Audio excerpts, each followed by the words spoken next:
easy ride clutch. Now this is actually like an automatic. Now I'm in traffic jam at 0 kmph, but in the first gear and nothing will happen. The city conditions, the urban usage, the highway usage, there is a proper computer on board. I go into my vehicle and look at this. This is the onboard computer for the journey. You can be in a higher gear at lower revs. The bike will take care of that. In traffic condition, it is a boon. I've simply loved that. The seat cushioning is not too comfortable for people like me. It looks nice, it looks better. It seems to be bigger as well. 100 is sort of a sweet spot, with the only issue being that vibrations coming from this part.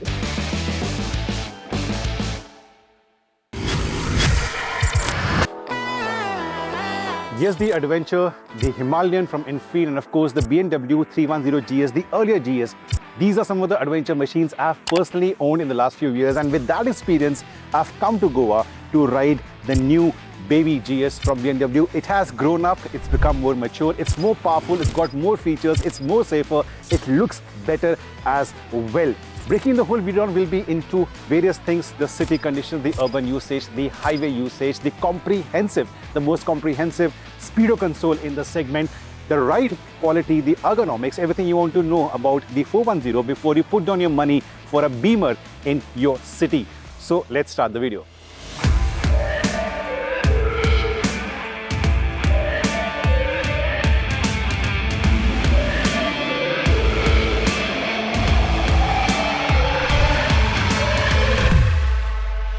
Now I'll get to the straight and the main point right away. You have seen the motorcycle for the last few months in various videos and photographs. Yes, it looks nice, it looks better, it seems to be bigger as well, but it's almost as light as the motorcycle it will replace.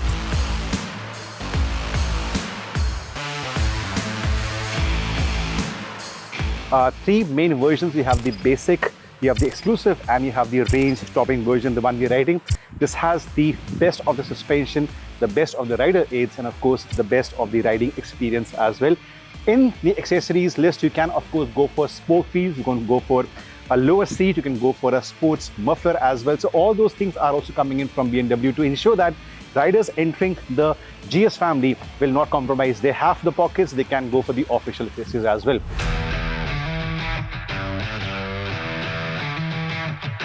So the main stuff, let's start right away. I stand 6 feet tall, and on the stock riding height, this is how the bike feels like. I'm just about able to put my feet firmly on the ground. So anyone who's 5'8" or lower will have a tough time on the new baby GS, but if you're 5'10" and over, you should be okay. Keep that in mind. Next, ergonomics, the triangle. The triangle, that is the handlebar, the seat, and the foot pegs. Definitely slightly on the sportier side, but you end up sitting straight like this. So it's very useful in traffic conditions, it's useful in urban conditions and open roads as well.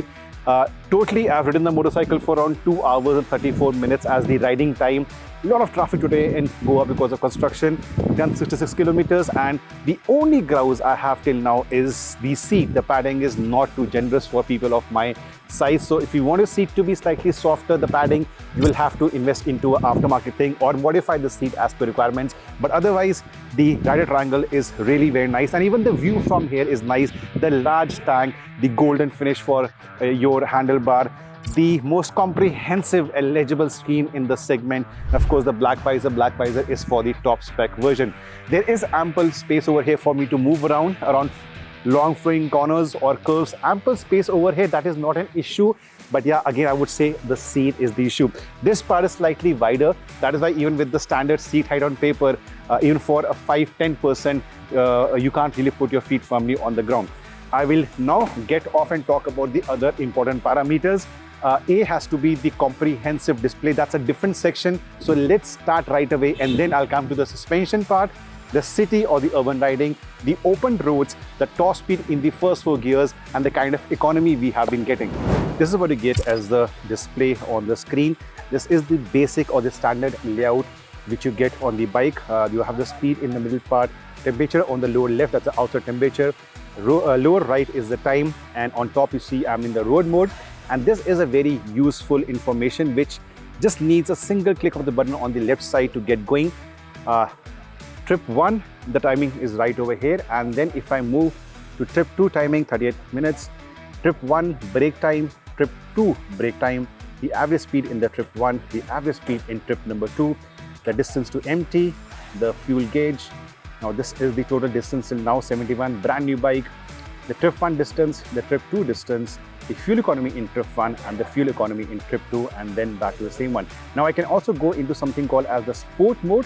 If I do that, you can actually check your lean angles. I had gone to about 22 on the left and 23 on the right. It'll capture the maximum possible lean angle. Then you also have your speed, your road mode and tachometer in the middle part. Right side is the maximum braking you are doing. It will save the highest possible braking you have done. And likewise on the left side you have the DTC. But not done yet. There is a proper computer on board. I go into my vehicle and look at this. This is the onboard computer for the journey, the brake, the trip meter, total distance till now as the odometer, the range, the average speed, the consumption for the current journey. This is since start and so on. So all this comes into a single screen. Also about the motorcycle, the temperature right now 74 degrees, again DTE and the battery voltage. So really very comprehensive, and it's legible as well. Under the speedo console, you also have the outlet for charging your devices. This is a USB outlet right over here. And this is how the motorcycle sounds like. I have the mic near my neck right now. Let me start it. The initial revs are slightly on the higher side. And if I rev it, deep bass, right? I'll just take the mic towards the exhaust.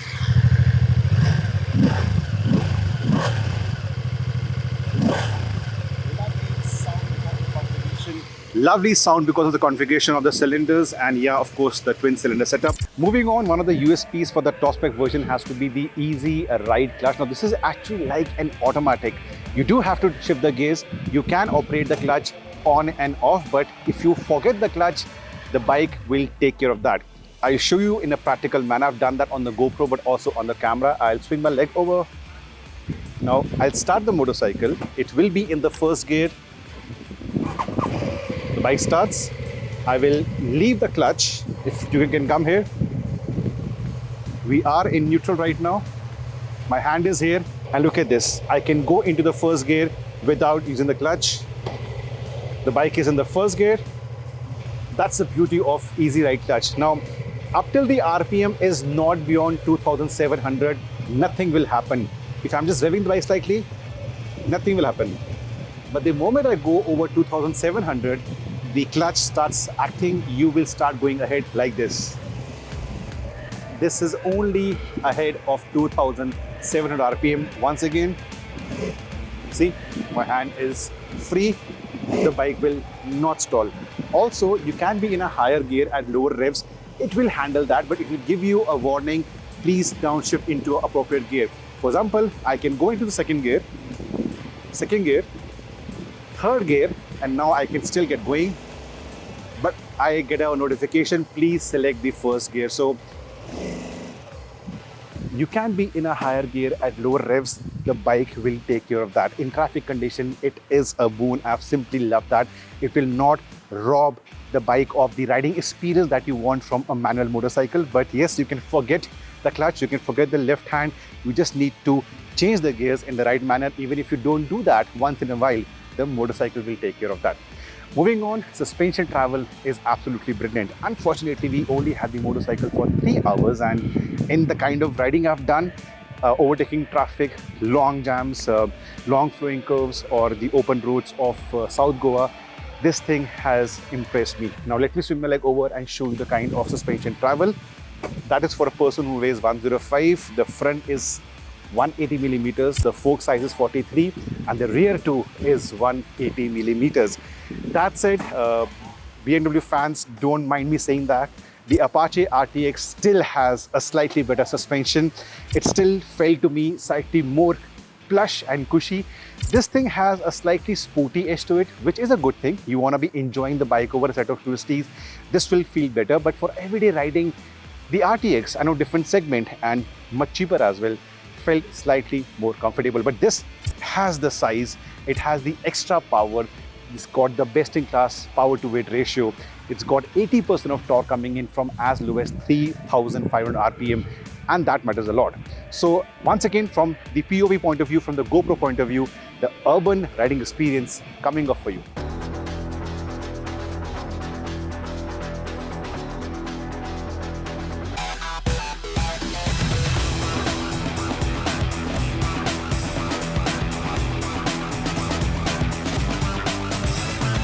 All right, the riding part. First of all, how does the new Baby GS feel in traffic conditions? It is pretty hot. So from the slow traffic conditions to slightly opening up now, a lot of construction going on, and once on the open roads, I really want to tell you how the GS feels like. Now in moving conditions, you are seated slightly higher up, so the view is really nice. You know what's happening around, you know what's happening in front of you. That is a plus point. Been in the saddle for approximately 45 minutes, and one thing that struck me, the seat cushioning is not too comfortable for people like me. Seat is definitely on the harder side. There's something riders might want to invest into to make the seating comfort better. But in traffic conditions, no two ways about it. The clutch-less mechanism is really helpful. You are basically free. Your left hand is free, so you can do stuff, adjust your GoPro, for example, or even adjust your helmet, your pants, your RPM is dropping. You don't have to think too hard. You don't have to think too much. So that is a great plus point of using this.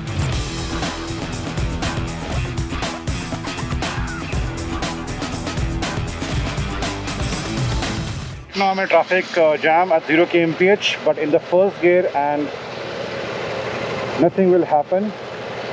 This is the beauty. If I, of course, give in my rest, let me go back to the main screen.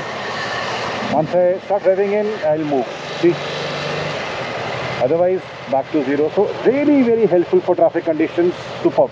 Traffic conditions, this bike is a joy to use. You're dropping your revs, no issues. You're coming to a standstill, no issues. You're adjusting your GoPro or the helmet strap. This hand is basically free.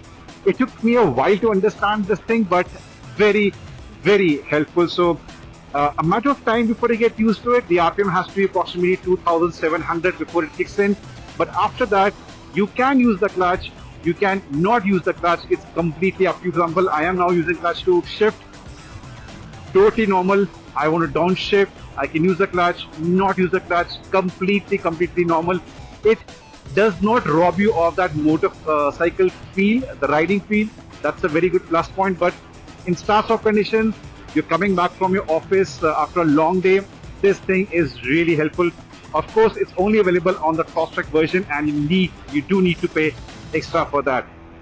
Fuel economy, start-stop, slightly going faster as well. On the display is 25 plus. That's decent enough for something that's got this kind of power, this kind of torque. So I'm comfortable with that.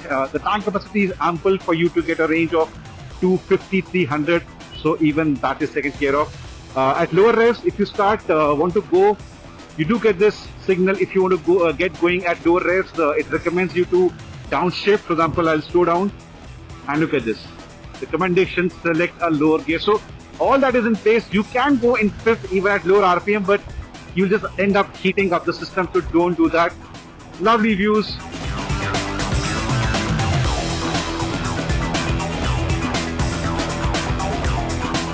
But it's a sunny day. I did see 102 as the temperature on the display. Comprehensive. It's a different segment in the entire video where I'll be showing you what all you can see over here. It's a proper computer on the move. Ample information to keep the rider informed of what's going, and of course on the top part, very easy to access your trip meter, your fuel economy, by the flick of a button, a different segment on that altogether. For winters, you also have heated grips, not using it right now, but yeah, you sit it higher up, a good view of what's happening around you. Suspension is nice, 180 mm of travel, very helpful. The only grouse till now is the slightly stiff seat. And what about when roads open up? Well, that's the next thing.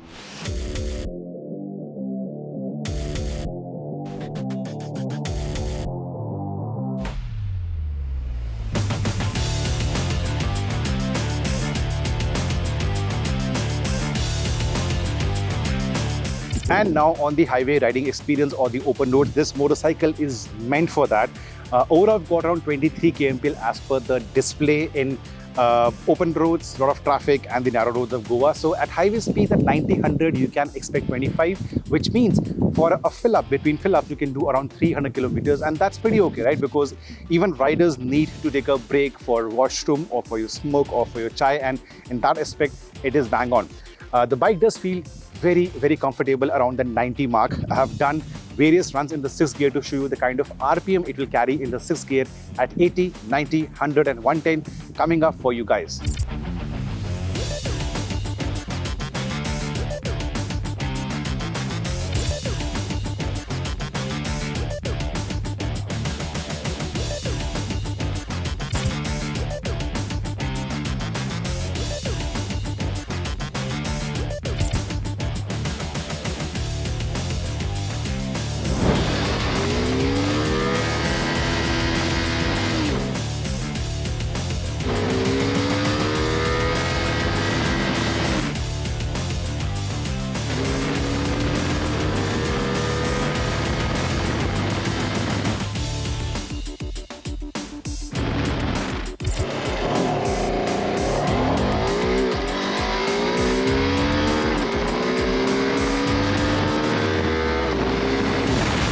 So yeah, the RPM isn't too much. In fact, 100 is sort of a sweet spot, with the only issue being that vibrations come in from this part. If you come towards 90, it is literally vibration free.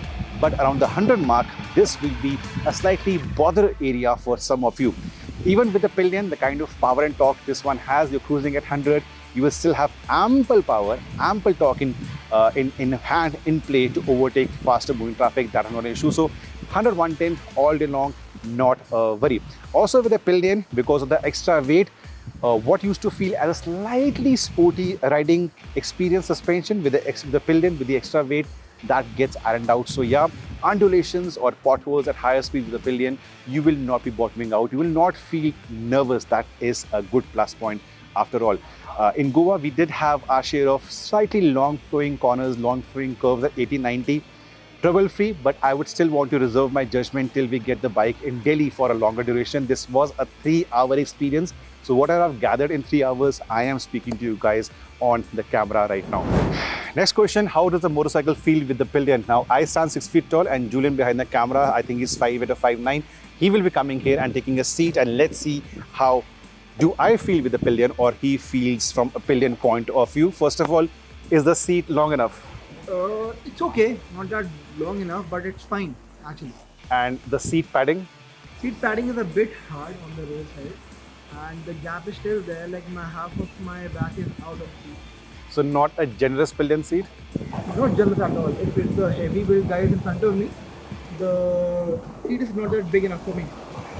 Thankfully, from rider's perspective, I am happy, but from a pillion perspective, he doesn't feel happy. Also, look at this. His knee is sort of following into my thigh area. A large motorcycle.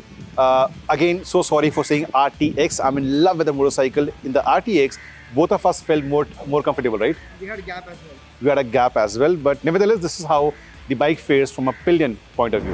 And finally, time for the verdict and the pricing on the F450 GS. Now, you see me in a different attire because I was waiting for the pricing to come out last night, and now I do have the pricing with me. 3 versions, the base, the exclusive and the GS trophy. The base can be also 4.7 lakh rupees ex-showroom Delhi, exclusive is 4.9 and this one is 5.3. Now standalone, you might think this is expensive pricing, but then this is not a replacement for the 310 GS. It is an all-new motorcycle, an all-new riding feel. It's a baby, bigger GS, the kind of features on offer, the parallel twin engine as well, and of course, the BMW ownership experience. You are stepping into the world of BMW adventure motorcycles. If the pricing doesn't seem too keen for you, hear out the EMI options. The EMIs will start from as low as 9999 rupees per month. That is tempting enough. But if you want the maintenance to be taken care of, you pay 500 rupees extra. At 10.5 thousand rupees as an EMI, you also get 3 years, 30k kilometers maintenance taken care of. So that is the peace of mind factor. You want accessories bundled up, you pay 12345 rupees per month, and you also get special accessories. So yes, they are working hard to ensure you get the right EMI for your pocket. So a yes or a no, has the wait been worth it? Definitely. Once again, it's not a replacement for the 310 GS. It is an all-new motorcycle, and this is what people have been waiting for. No compromise on performance, no compromise on the features or the display or the riding experience. What do you think about the baby bigger GS? Let us know in the comment section below.